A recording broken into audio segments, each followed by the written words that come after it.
had such a wonderful day. And yesterday, I had a wonderful Sunday. How about you? Did you do well yesterday? Did you do good today? And are you gonna do good tomorrow? Oh. If at any rate, you're going through something that's painful in your heart, why don't you give me a call?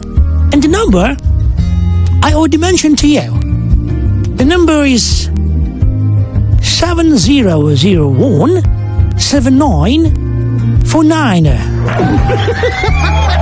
That is, if you're calling from a Globe handset. Would that be okay to you? Right? And if you're calling from a landline and you're trying to phone me up within the metro, like Metro Manila, call me over 8721-2429. Alright? Naintindihan niyo ba? Malamang hindi. Inis lang ko na, ha? Inis lang ko na, baka manakaw! Ha? Inis lang ko na, oh. Magandang gabi po sa lahat ng mga nakikinig ngayon sa labas ng Metro Manila pero loob ng Pilipinas. Hello! People tuning in right now from Dagupan. Arte, Dagupan? Wow! Dagupan lang yun eh. Dagupan. Ako na yung maarte. Ha? Dagupan. Apusang gala, Dagupan.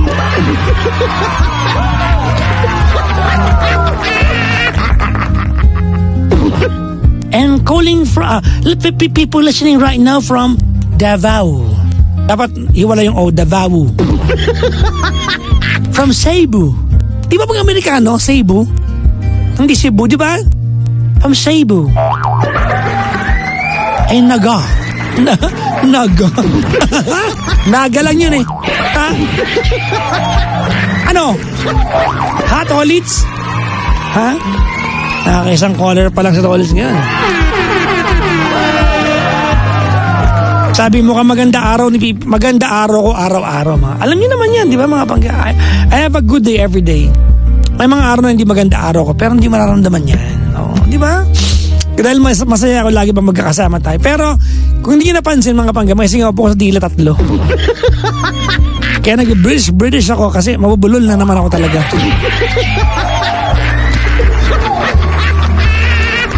Diba? Dapat maging thankful tayo everyday. Sabi nga ng mga prayerful na mga tao, diba? Lord, thank you for sunshine. Thank you for rain. Thank you for joy. Thank you for pain. It's a beautiful day. Parang mali yung lyrics ko. Bakit daw ko nagkasingaw? Ikukwento ko, mga panggana. Sunday ng madaling araw. Saturday pa lang po kasi. Hindi. 1 a.m. Sunday. After Saturday ng gabi. Gising na po ako. Nagbibihis na ako kasi 2 a.m. dadaanan ako sa bahay para umakyat ng bundok ng 4. So, pero buong Sabado, gising ako. Natulog lang ako ng parang 9 to 10 in the evening ng Saturday para may lakas ako ng Sunday. So, puyat ako. Umakyat ako ng bundok mga pangga. Nakababa ako ng bundok mga bandang alas 11 before 12. Before 12 nakababa ako, nasa bahay ako ng mga 1:30. Mga pangga, nagpahinga ako ng mga 30 minutes to 1 hour, naligo ako. Pumunta po ako ng Loyola Cemetery, pinunta ko sa Dicoy, baka puntahan niya kasi ako. Nagkusap, malay mo puntahan ako ni Dicoy kasi po second death anniversary ng aking papang. Pinuntahan ko siya doon. Andun, kumbaga nagsalo-salo, nag-anda kami doon sa sa nicho niya, sa kanyang hukay. Hindi naman siya kumain. Ewan ko, ba't di kumain si Koy? Kami lang di kumain ng dala namin. Nakauwi ako ng bahay mga 7:30 ng gabi. So imagine nyo, Sabado, buong linggo wala akong tulog. So natulog po ako mga pangga. Okay? I went to sleep around mga 7 ng gabi. 8 o'clock mga ganyan. Natulog ako. So you can imagine mga pangga, pagtulog ko ng 8 ng Sunday, ito mga pangga, pagtulog ko, pagpikit na mata ko ng 8 ng Sunday, pagiga ko sa kama, mga pangga, ang gising ko, 12 hours later, 8 ng umaga, Lunes, kaninang umaga. Okay. Anong connection ng singaw? Ito, hinala ko lang to pero feeling ko doon ako nagkasingaw. Yung tulog ko po ng 12 oras, walang gisingan. Walang galawan, natulog akong yung dila ko ay nakapatong sa ngipin ko. Totoo to, it will happen to you. Hindi gumalaw yung dila ko. Kung saan siya, magkakasugat siya pag hindi gumalaw. Totoo, it happens mga pangganak. If you don't move for several hours, your mouth, your tongue touches one of your teeth for several hours kasi nakanganga ako eh. Pagod ako eh, ba't ako lang ba natutulog nakanganga? Dry yung tongue mo tapos nakasagad siya sa may dila mo. When you wake up, didikit siya sa ngipin mo. Kasi dry eh. Diba? So pag gumalaw yun, automatic yan, pagising mo, gagalaw dila mo, ano? Involuntary muscle yan eh. Diba? Ay, voluntary ba? Basta, gumalaw siya. Natuklap yung balat. Yung part na nakapatong sa ngipin. So, alam nyo na. Paliwanag na.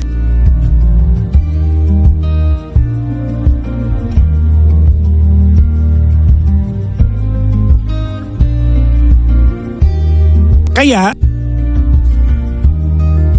mga pangga, kagabi tumatawag si Gandang Kara mga bandang 12 midnight yata kasi driving siya from Batangas going back to Manila. Wala siyang makakwentuhan, na antok yata siya. Wala akong sinagot na tawag niya. Kasi tulog po ako. Hindi ko nasagot. Sabi niya, ba't di ka sumasagot? Nabasa ko na lang pag umaga. So, ba't di ka sumasagot? Kaya na pa ako tumatawag. Tapos, siguro naisip niya na tulog ako. Bandang huli, nag-PM siya. Ay, tulog ka siguro kasi pagod ka. Muha, ganun. Joke lang, wala po yung muha. Nilagyan ko lang para kiligin ako ng sarili ko. Bakit? Everyday mga pangga, pagising ko, ang unang gagawin ko ay maligo at magbihis. At gawin lahat. So, kanina kapunta ako ng bangko. Nakuha ko yung ATM ko kasi po mga pangga na nagbali kami ng Gandang Kara, may katangahan ako nagawa. Iniwan ko po yung ATM ko sa machine. Naiwan ko siya doon. Para akong tanga.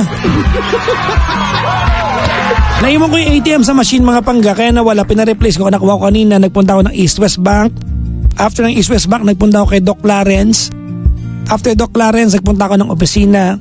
Nagpalit kami ng bumbilya dyan, nakapag-gym ako, and here I am fresh. Masarap din gumising na maaga, marami ka nagagawa.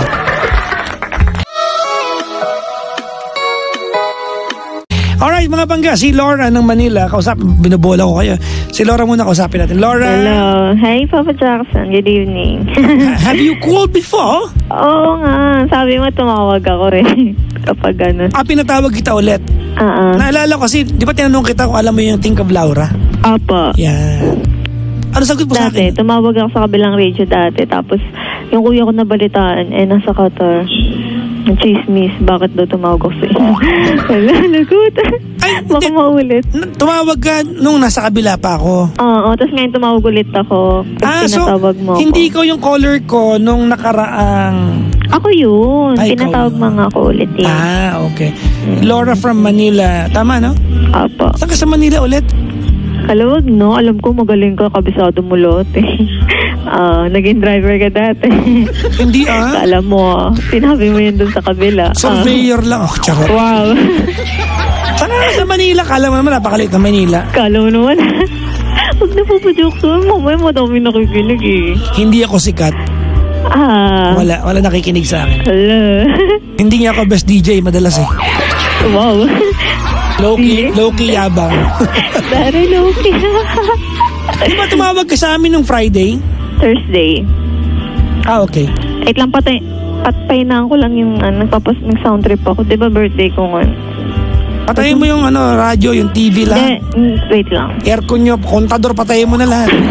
What? Hello. Every once in a while I see her smile. You turn my day around.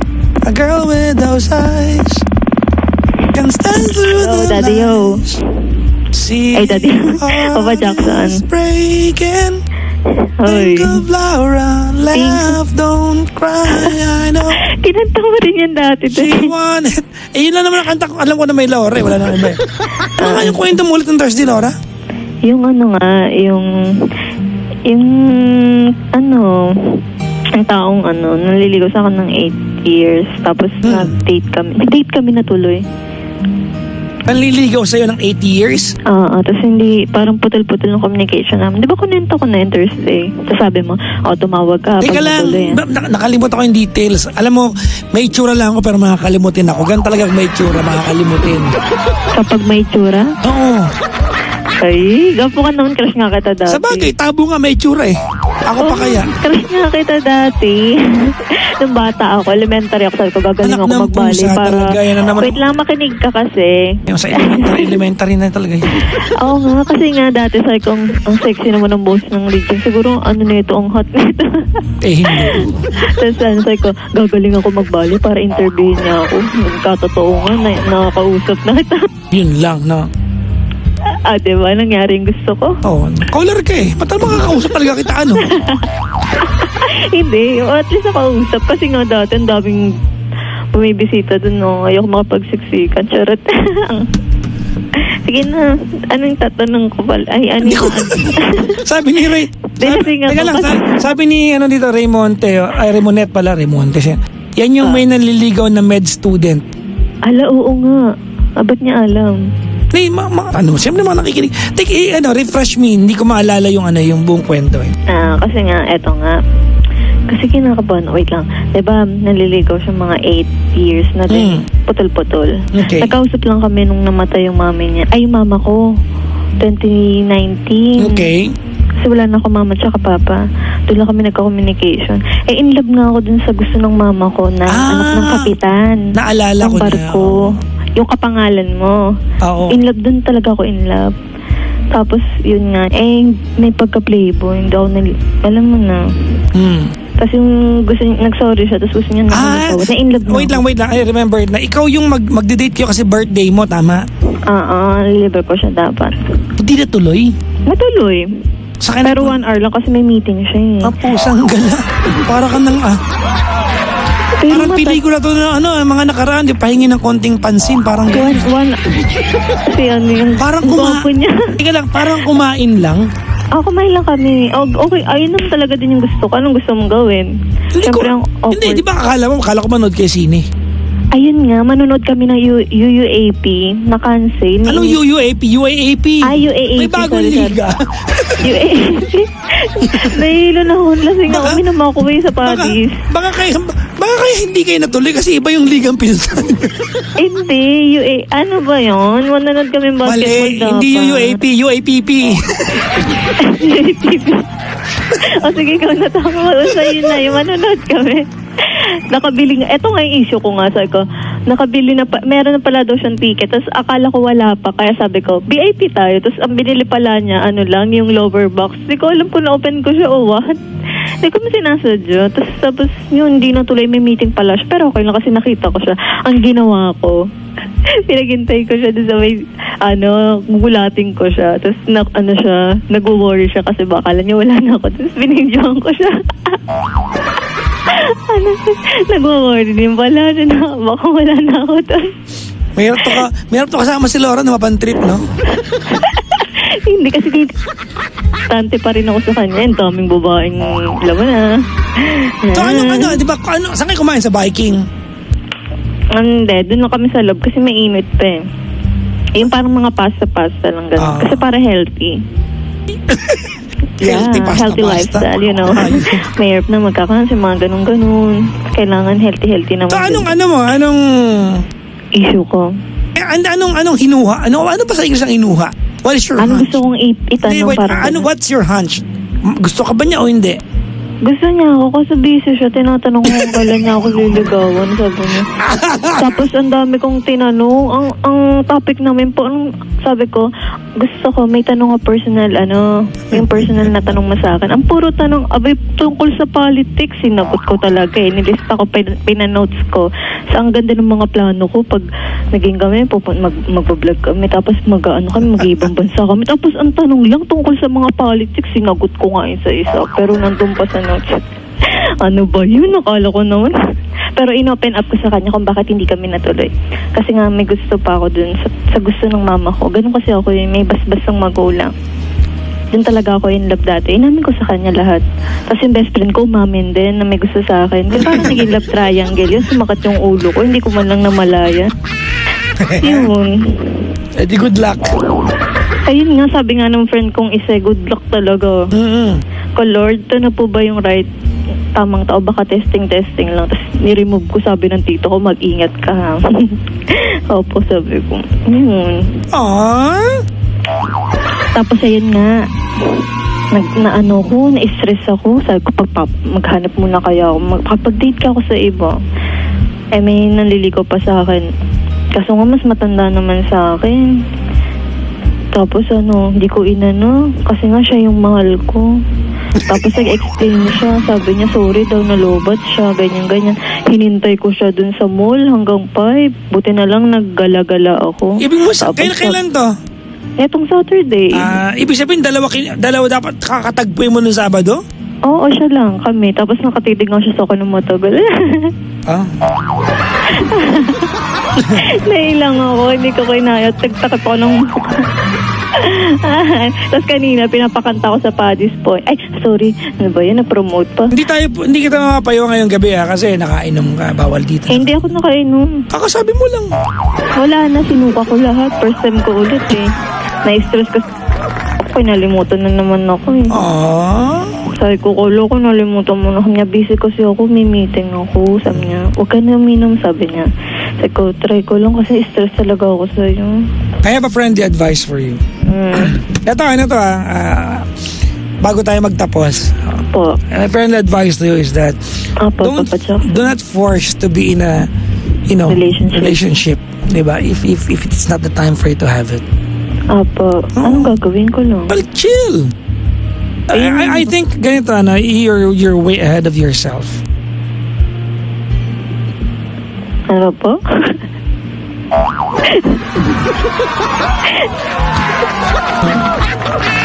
I think you're way ahead. You are way too ahead of yourself. Okay. Hayaan mo lang na let whoever. Kasi nga ito yung sinabi niya sa akin. Dati ilang beses kitang niyayaya pa, wala daw. Hindi daw. Kasi sabi ko, alam nga naman pagsabay-sabayin ko kayo. Siyempre ay yung gusto nung magulang ko sa akin. Friend pa lang naman kami dati. Hindi niya pa naman inaamin dati na nagugustuhan niya na ako. Tapos umalis din siya doon, lumibat sila. Yun. Kamag-alala, someone meant to be with you, someone is going to appreciate you, like you for who you are, someone is going who can devote, diba, more time than 1 hour for you. Sabi ko nga, bakit ang dami nagkakagusto sa akin? Doon pa ako sa walang time. Ano ba yun? Sometimes time is the only answer. Pero sabi niya sa akin, sometimes things will only make sense, diba, given when it's given a time. Ako eh. Sabi niya. Sabi ko, ano ba talaga to, Lord? Ano to? Trial lang ba to? Testing test? Ano ba yun? Tapos kung sino pa may gusto sa akin, yung pa hindi ko magustuhan. Ganun talaga. Hindi naman lahat ng bagay na gusto natin will get it. Well, tawagan mo ako pag hindi ka nakainom. Because that's the rule of the show. Ganun ba yun? Sasabi mo sa akin na nakainom ka. Diba? Tatawag naman ako, nakakayon. Yeah. Wala problema. Ganun ba yun? Kahit wala na yung amats ko, kahit sinuka ko lahat kanina sa CR. That's the rule of the show. Ay, ganun ba? Diyan. Talaga. Okay? Yes, sir. Salamat sa pagtawag, Laura. Ingat ka. Thank you. Nandito na ako sa condo. Sige po. Bye-bye. Alawulong advice. Sige, Papa Jackson. Pag-text si gandang kara sa'yo. Charot. Ingat po. Thank you, salamat. Bati mo naman ako, Papa Jokes. Happy birthday sa'yo, Laura. Yes, thanks. Thank you. Sige pa. Bye-bye. Si Laura ng Manila, mga panggana. Mayroon akong gusto sabihin sa inyo, mga kayong mga nasa listener natin. Huwag kayong mean sa caller natin. Alright? Oo. Huwag niyo pong awayin yung caller natin. Dahil natutuwa sila sa akin. Diba? Don't do that. Okay? Oo. I'm a big boy now. I can handle myself. I can handle myself enough not to get in trouble. Alright? Oo. Huwag kayong maging mean sa caller natin. No special treatment for anybody. But don't be mean sa caller natin. Diba, mga panggano? Oo. If people look at me in a pleasant way, diba, I'm big boy enough to handle it professionally and maturely. Alright? Oo. Don't do that sa callers natin. Malaki na po ako. I know well enough how to handle it and not to get in trouble in any way possible. Huwag niyo pong aawain yung callers natin. Sa mga nasa Facebook Live natin, I do not appreciate it. Totoo, mga panggano. Don't do it. Mga panggano. Ano naman po ako, hindi naman ako brainless. Alright? Hindi naman po ako mangmang para hindi ko kayang... I've been doing the show for a very long time now. You should know that I know how to handle conversation. Diba? So, nakikita ko yung mga comments ninyo eh. Don't do it, mga pangga. Malaki na po ako. Diba? Hindi naman, ito totoo, mga pangga. Laura is not the first person to admire me in such a way. I know how to handle my I know how to handle my deal. Alright? Para lang malinaw ako sa inyo.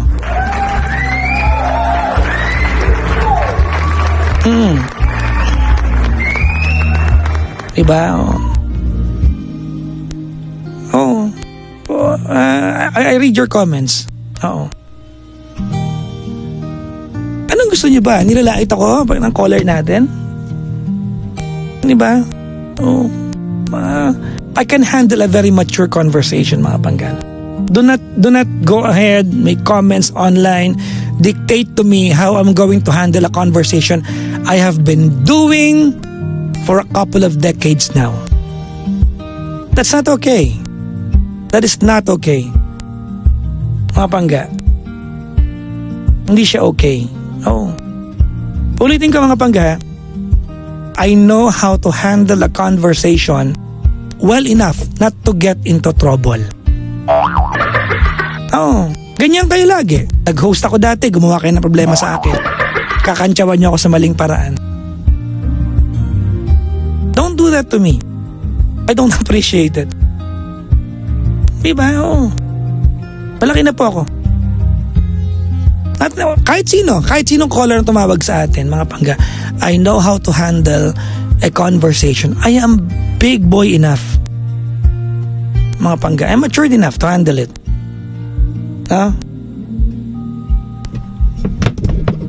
I know how to get into trouble. I know how not to get into trouble. Mga panggano, yung ulo ko po, malaki po lamang utak niyan.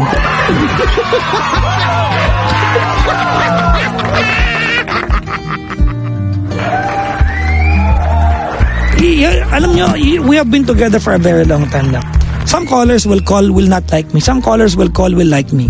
Some will admire me. Some only is after my advice and not me in person. And I get that. We cannot just entertain certain niche of people. You have to talk to everyone, di ba? Everyone. Tapos ganyan kayo. Parang ano ba? Di ba? Di ba? Look at your comments. Sa Facebook Live natin. Ng mga panggano. Ang tingnan nyo yung reaction ko. Did I do anything for you to go ahead? and hype up against a caller at any point in any way? Diba?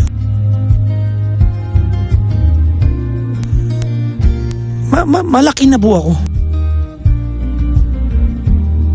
I am old enough. Actually, bata pa ako. I am old enough to handle my deal. Alam nyo naman ako mga panggana. You cannot go ahead and fight another person on my behalf. Dahil nagtatanggol nyo ako, I don't like it. Now, if you have learned anything from my show mga panggana, let's apply it sa atin. Lagi nyong ginagawa yan. May caller, mahaba magkwento, babash ninyo. Baba mo na yan, next caller. Ano ba ang programa natin para tumawag caller? Pag may caller, ganyan kayo. Ulitin ko ha, yung ulo ko po, medyo malaki to, no? Oo. Not figuratively, yung bungo ko, malaki bungo ko eh. Malaki lamang utak nito, kanya ko pong i-handle ang conversation ko.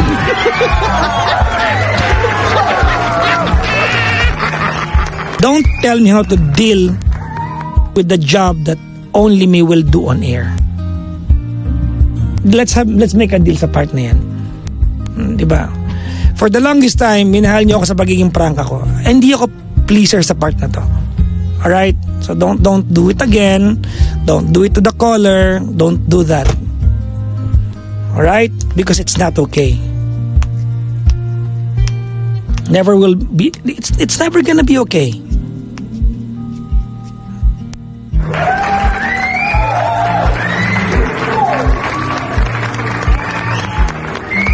Tawagin niyo ako dali 7001-7949 or 8721-2429 7001-7949 or 8721-2429. Oh. Dali. At i-reviewin ko lang yung mga nag-comment ng hindi maganda.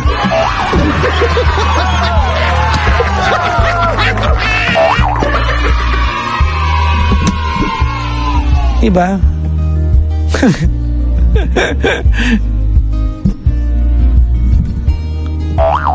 Ulitin ko mga pangga, malaki na ako. May utak din naman ako. Matanda na ako. To know how not to get in trouble.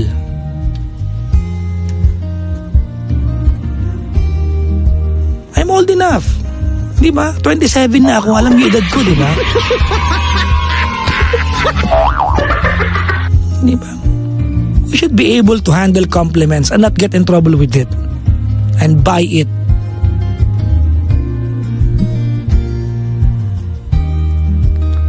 At, may caller tayo, si Nick ng Batangas, 33 years old, tumawag.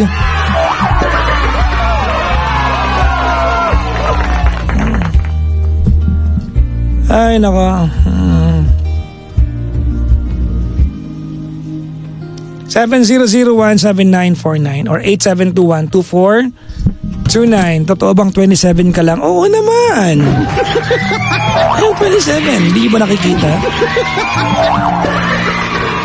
Sabi ni Harrison, no? Kaka-cellphone yan. Totoo. Minsan, iba yung anonymity online. Ang hirap. Ang dali mag-comment na kung ano-ano mga panggano. Oo. At the very least, let's practice that sa programa natin. Na hindi lahat ng, di ba, hindi lahat eh. Sino ba si Ivan May, ano? Sino ba yung newscaster ng laging linya? I think before you click. Ang laki ng ano mo. Medyo po. Adam's apple. Actually. Ako kasi malapad yung boses ko. Siguro malapad din yung ano ko. Yung Adam's apple.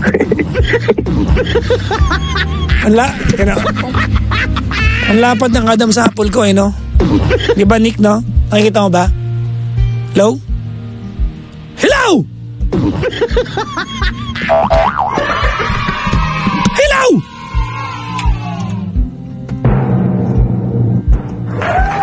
Wala si Nick. Nagbabalik ba siya? College? Pusang gala. Para ano nangyari kay Nick? Oo.